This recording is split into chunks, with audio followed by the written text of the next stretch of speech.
Good morning. How are you today? I am thrilled to see you. Today we launch a new preaching series, In Good Company. And what I love is you're going to have a chance to hear from 3 generations of pastors. Today I lead off and sharing a perspective of 40 years of marriage. And then Ryan and Chris are going to share their perspectives in the coming weeks. And we are going to have a great, fun time. Some of you remember the sanctuary and the worship center at the downtown location before we moved. You remember that? What I remember most vividly is this.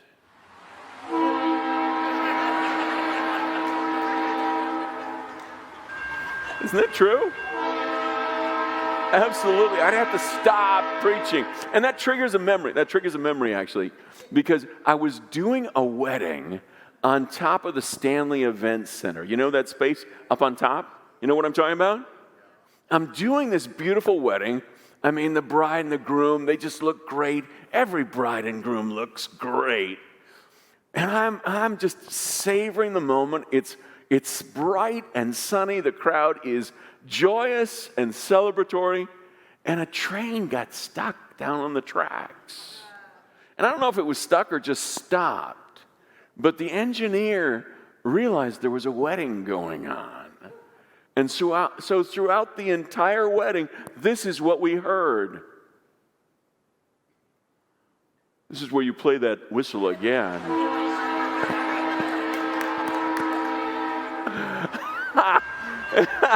And people, and that's what happened. And people were getting so frustrated. And I thought, wait, I've got to do something to save this situation. So I turned to the couple and I spoke in between horn blows. And I said, you know what's so cool? You know what's so awesome about this? For the rest of your lives, wherever you are, whatever you're doing, every time you hear the train whistle, you'll think of this moment and how blessed you are to be married to each other. Ooh, that was good, wasn't it? I'm talking about marriage, but not exclusively in marriage. And I'm just kind of curious. My wife and I celebrate 39 years in mid-February. Anyone married more than 40 years? Anyone married more than 50 years? Anyone married more than 60 years? Anybody married more than 65 years? Anybody married more than 61 years? Great. Bev and Bryce, come on up here. You guys can preach.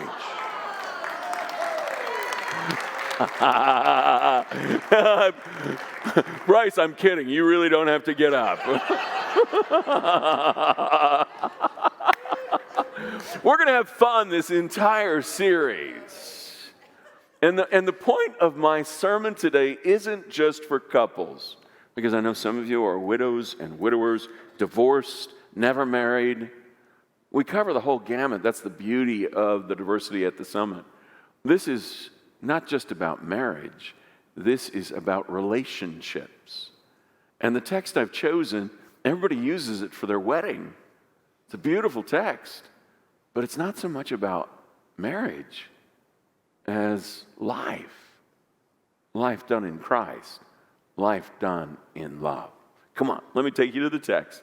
Let's go through this.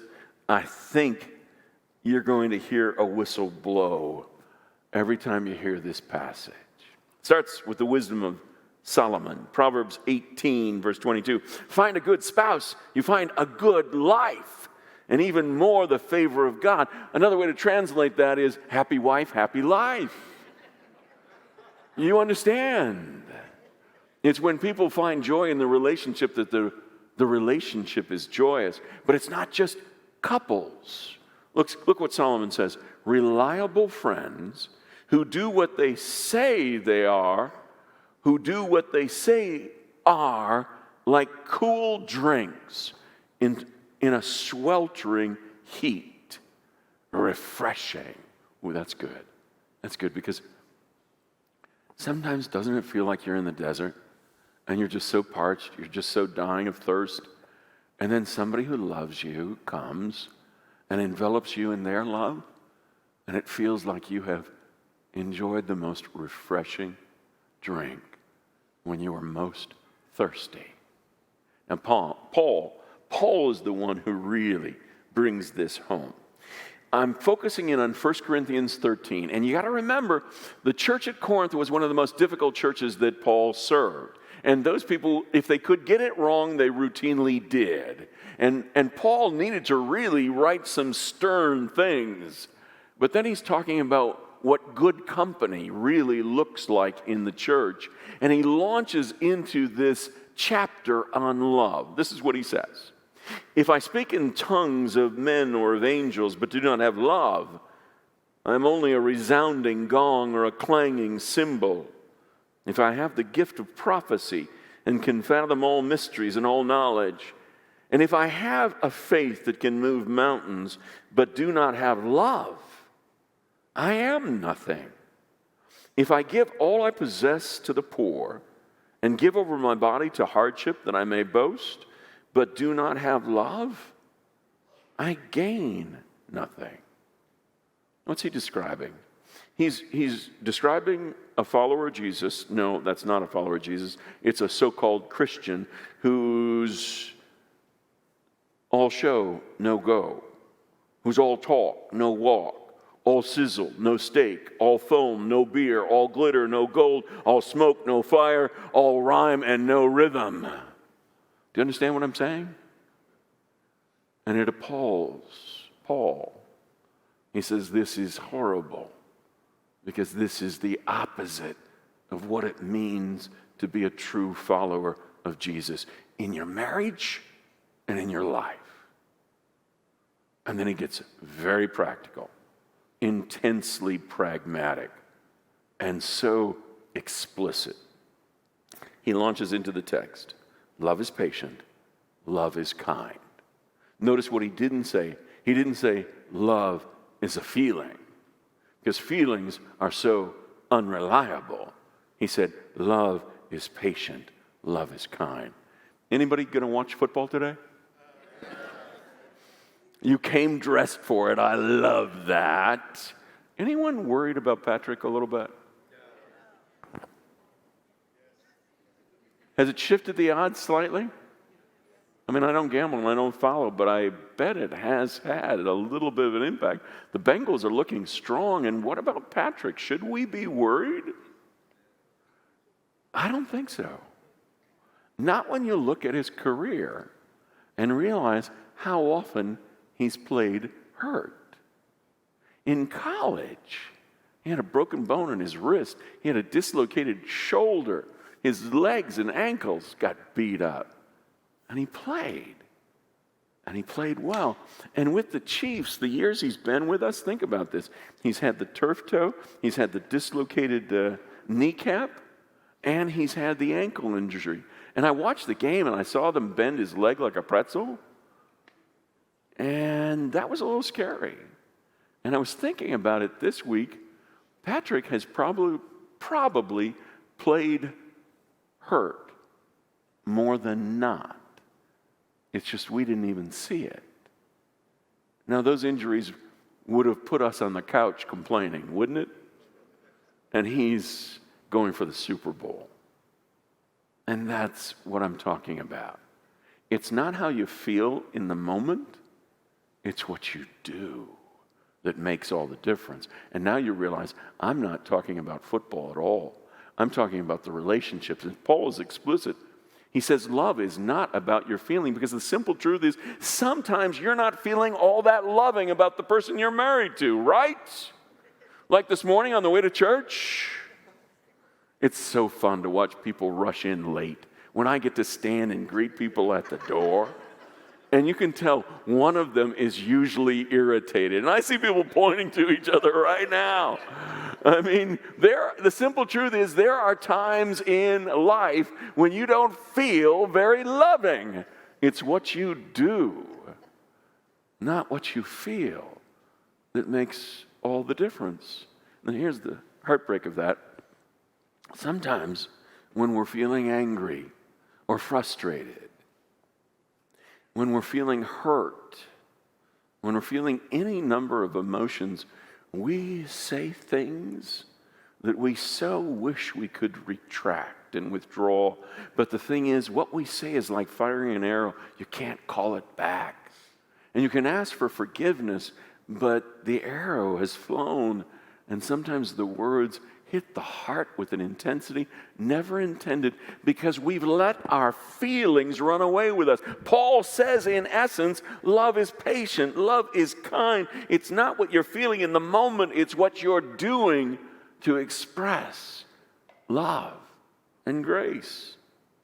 He continues, it does not envy, it does not boast, it's not proud. Oh, we live in a boastful, arrogant age. Have you noticed? Just listen to people. And I've got to suspect that it's based on insecurity. I had a guy call me, a fellow pastor. We were on the phone for 45 minutes, and 40 of those minutes he spent telling me how great he is. Ever encounter anybody like that? I hung up the phone and I felt sorry for that guy. Because imagine what a burden it is if you have to impress everyone with what you have done or who you think you are. And it's even more dangerous if it seeps into a marriage where one side of the couple thinks the other is really lucky to be married to them. Oh, you see, that's when the foundation becomes so fragile. Love is not arrogant. It's not rude. It's not proud. Because the real attitude that empowers a great marriage is to look at the other and say, my God, I'm so blessed that you married someone like me. That humility builds a foundation that makes for a beautiful relationship. Paul continues, it does not dishonor others. It is not self-seeking. It is not easily angered. It keeps no record of wrongs. There should be a flashing danger sign by this passage. Because here's the simple truth. They've done studies on this, and they can predict whether a relationship, be it marriage or friendship or any other relationship, will last and be strong and be joyous and loving. They can predict that with a probability that goes beyond 90%. And you know how they predict it? They listen to the tone of voice that you'll use with the other, whether it be your spouse or children or other people. They listen to the tone of voice, and as soon as it moves into sarcasm and disdain and disrespect, it is dishonoring. And that is the most dangerous thing you can allow to happen in a marriage. It destroys. And what gives life? When you honor the other, when you treat them as an exquisite gift of God. When they come home, you go to greet them. You get off the couch and you get moving because you want to be at the door and you want to welcome them like my Labrador Retriever does. Because is there anything better than to come home after whatever day you have had and encounter someone who makes you feel honored and loved? And that's a far cry from sitting on the couch and saying, hey, honey, how was your day? When you go to the door and envelop someone in your love, you're giving them life. Paul continues. Love does not delight in evil, but rejoices with the truth. It always protects, always trusts, always hopes, always perseveres. You know, I love those stories of women whose children are in danger and the mama bear comes out. Don't you love those stories? The accounts of women lifting cars. Oh, I love those stories because it's a sign of God's strength, not our own. Because in those moments, all the protective expressions are really a sign of love. And that's what Paul is talking about. It always protects, always trusts, always hopes, always perseveres. Because when love is that tenacious, it looks to the other with an incredible strength. Love never fails. That's the tenacity that I'm talking about. Love is the one gift of God that I believe with all my heart we carry with us when we go to heaven. Because everything else that we think is so important, that we spend a lifetime trying to acquire and accumulate and stack up and stuff somewhere, all that gets left behind. And what do we carry with us? The love. The love we've been privileged and blessed to share with others. That's the gift. And Paul says at the end of the chapter, and now these three remain, faith, hope, and love. But the greatest of these is love. You see, they're indivisible. They're like our triune God, the Father, the Son, and the Holy Spirit. Faith, hope, and love. You see, God is love, and where God is presence, and we have faith and trust in Him, there is hope, and it changes everything. And that's what I want to wrap this up with. I want to give you a 40-year takeaway on being in love with the same person. What does that really come down to? First and foremost, commitment is crucial. Because the simple truth is, if you build an escape clause into your relationship, you are likely to use it. Because there are times in your relationship that you aren't sure you want to stay because of the unpredictable nature of feelings. If you build in an escape clause, the real danger is you will use it. Whereas when you choose and agree together to have no escape clause, when you make the commitment and say, this is for life, and we don't want to be miserable, and murder's illegal, so we got to make it work. When you take that approach of absolute commitment, what it does is it stops you from standing on the opposite side of the issues from your spouse, from your friends, from others, and it means you stand on the same side and you attack the problem rather than each other. And you figure out a way to work through it, through all the trials and tribulations, from all the tragedies and everything else that you're going to face in life, and it leaves you stronger, not weaker. It leaves you enriched rather than depleted. And it all comes down to the commitment. And to be able to say, there will be times I may not feel very loving. And that's on me. That's who I am as a flawed human being. But I'm committed. I'm committed to this relationship and living and loving in such a way that you will always be the love of my life. Commitment. That's crucial. And prayer, I think prayer is the game changer that's essential. Because it's like when you look at a woman who has beautifully braided hair and it looks like it's just two strands until you start to unravel it and then you discover it's three. That's how it is in terms of marriage. When God's love is intertwined, what happens is it draws you closer to God and closer to each other. And prayer is really what opens our eyes. They've done studies on this. And couples that actually worship together like this, couples who pray together, who do devotions together, it changes the relationship because it helps you see the person in a different light. Every day, if you're going to God in prayer and getting down on your knees and saying, God, thank you, and then name the person, and it may be your spouse, it may be your children, it might be your parents, it might be a close friend, people you care about. When you're praying that way for someone else, it changes your perspective on them. You no longer see them as you once would have. And the best part, at the end of the day, when the kids are in bed and it's finally quiet and you're exhausted and can barely keep your eyes open, if you reach over and lovingly draw your spouse close to you and say, let's pray. And you whisper aloud to God. And you allow the one you love to eavesdrop. And you say in all sincerity, God, thank you. I can't imagine my life without this soul that you have entrusted to me to love and share life with. That prayer is a game changer.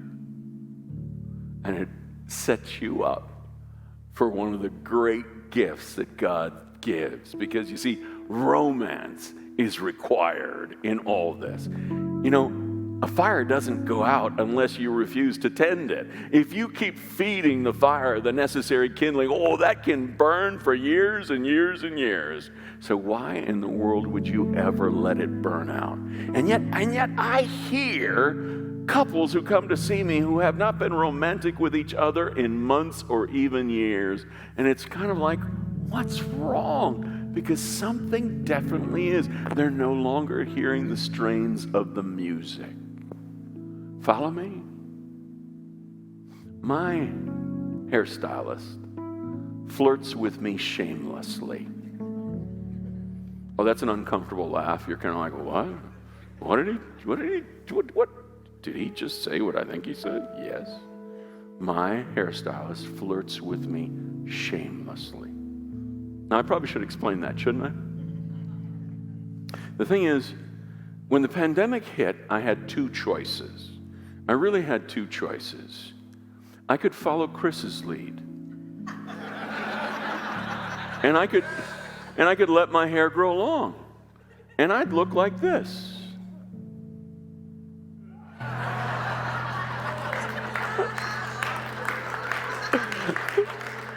Is that great or what? And aren't you glad I didn't do that? And Chris is coming in the next service with his wife, and I can't wait.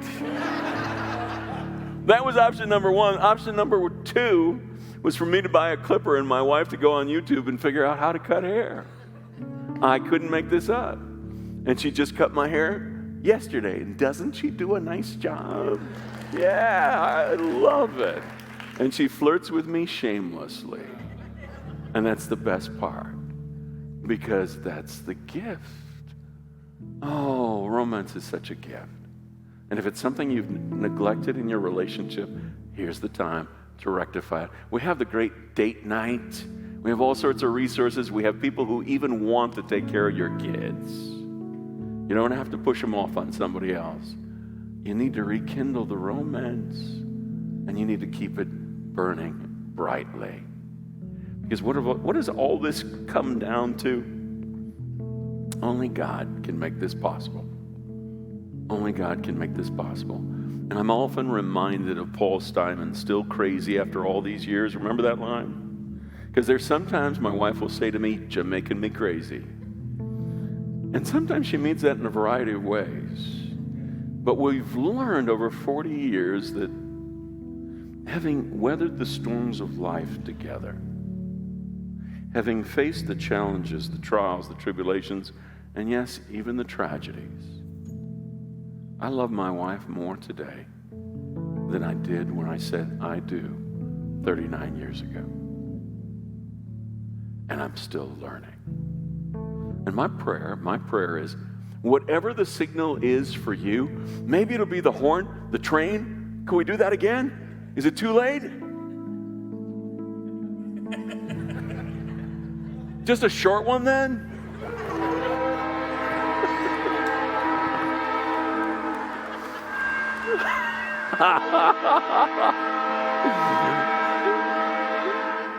Whatever it is for you, here's my prayer. It will interrupt your day, and you'll realize how grateful you are that you must pray and thank God for the other. And then do everything in your power to make the relationship as great as God intended. Pray with me, please.